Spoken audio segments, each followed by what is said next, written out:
रामू बहुत गरीब था। वह दुकान के काम से बहुत ज़्यादा परेशान था। उसकी दुकान पर कोई भी ग्राहक नहीं आता था।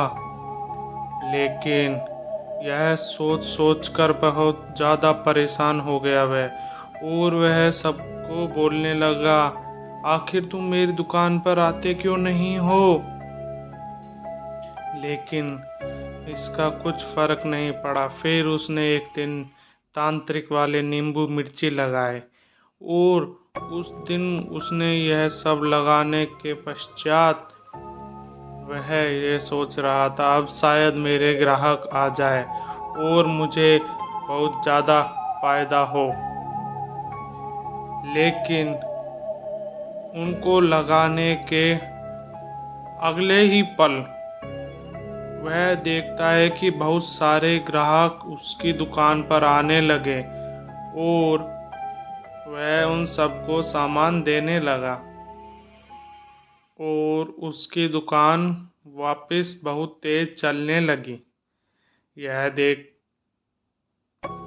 वह बहुत ज़्यादा खुश हो गया, और वह अपना सामान देने लगा, और उसके दुकान पर खूब भीड़ रहने लगी, जिससे उसका धंधा बहुत ही ज़्यादा हो गया। और फिर वह बहुत ज़्यादा सामान मंगाने लगा, और उसका सामान भी बिकने लगा। यह सोचकर वह बहुत ही ज़्यादा प्रसन्न हो रहा था।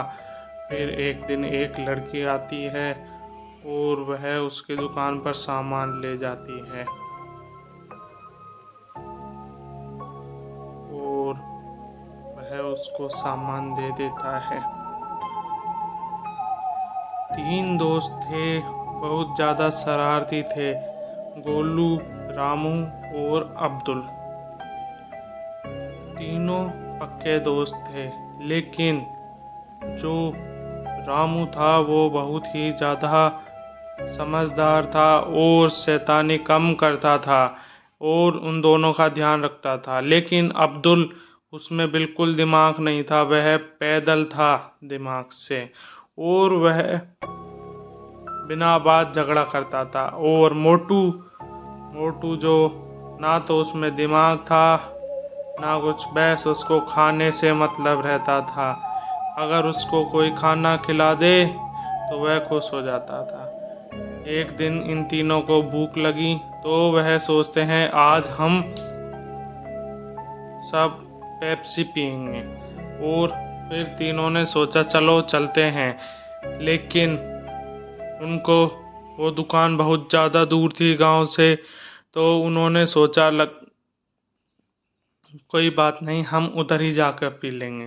तीनों दोस्त जाते हैं। वहाँ पर वह दुकान वाला एक औरत से बहस कर रहा था, और उसको सामान महंगा दे रहा था। यह देख बच्चे भी उधर दुकान पर आ गए, और फिर उसने उस लड़की को पैसे देकर वापस भेज दिया। और फिर मोटू बोला, अंकल अंकल मुझे पेप्सी दो ना। और फिर अब्दुल और रामू भी सामान लेने लगे, और लेकिन दुकान वाला उनको सामान देने के लिए तैयार नहीं था। और वह दुकान वाला हंसने लगा जोर जोर से, ये कितना मोटा आदमी है। क्या पागल आदमी है ये मोटा। यह बात सुनकर मोटू गुस्सा हो गया, और उसने बोला, आप अंकल मुझसे ऐसे बात मत कीजिए। लेकिन वह कुछ नहीं समझा और हंस रहा था जोर जोर से। मोटू को बहुत ज़्यादा गुस्सा आ गया, लेकिन उसकी अभी तक हंसी बंद नहीं हुई। तो मोटू गुस्से में आकर उसने बोला, अब अंकल आपके ये नींबू मिर्ची मैं तोड़ देता हूँ, और मैं अब इनको ही खाऊंगा। मैं अब आपसे बदला लूँगा। लेकिन नींबू मिर्ची टूट चुके थे, और वह ज़मीन पर गिर गए थे। यह देख दुकान वाला गुस्सा हुआ और डंडा लेकर मोटू के पीछे भागा, और मोटू नींबू को छोड़ नहीं रहा था। वह नींबू को साथ में लेकर चला गया और तीनों दोस्त भाग गए दुकान से नींबू लेकर। और फिर वह दुकान वाला बहुत ज़्यादा परेशान हो गया। उसकी दुकान से नींबू मिर्ची गायब हो गए और ना ही अब उसके पास कोई ग्राहक आ रहे, ना ही कोई। वह बहुत ज़्यादा परेशान हो गया और सोचने लगा, आखिरकार उन्होंने मेरे नींबू मिर्ची तोड़े, मैं उन सबको सबक सिखा कर रहूँगा। मैं भी कालू अघोरी हूँ। और वह रात में सोचा कि क्यों ना उनकी अब खातिरदारी की जाए। यह बात सोच रहा था और उधर तीनों दोस्त आराम से बैठे थे। रामू उनको समझा रहा था, मोटू को, तू पागल है क्या, ऐसे झगड़ा क्यों करते हैं। लेकिन ना वह अब्दुल की सुनी ना रामू की। और मोटू नींबू खा रहा था जल्दी जल्दी। और फिर वह नींबू खाता हुआ बोलता है, आज तो मज़ा आ गया, उस दुकान वाले को अच्छा सबक सिखाया हमने। फिर वह तीनों घर की तरफ जाते हैं, बोलते हैं, आज कल मिलेंगे दोस्तों, रात हो गई है। लेकिन मोटू वह नींबू को छोड़ नहीं रहा था।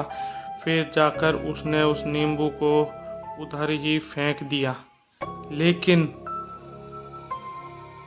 जब उसने नींबू फेंका तो वह नीला हो गया और फिर जैसे ही वो जमीन पर गिरा, गायब होके हरा कलर के हो गया और उनका पीछा करने लगा और देखते ही देखते गायब हो गया। जब रामू सो रहा था तो उसको डरावनी आवाजें आने लगी। लेकिन वह सोचा शायद मेरा भ्रम है। लेकिन उसने देखा कि एक नींबू चलकर आ रहा था उसकी तरफ। यह देख वह घबरा गया और आवाजें आने लगी। यह देख जब वह उठा तो नींबू गायब था। फिर वह डर गया और फिर वह डर के जोर जोर से चिल्लाने लगा, मम्मी मम्मी।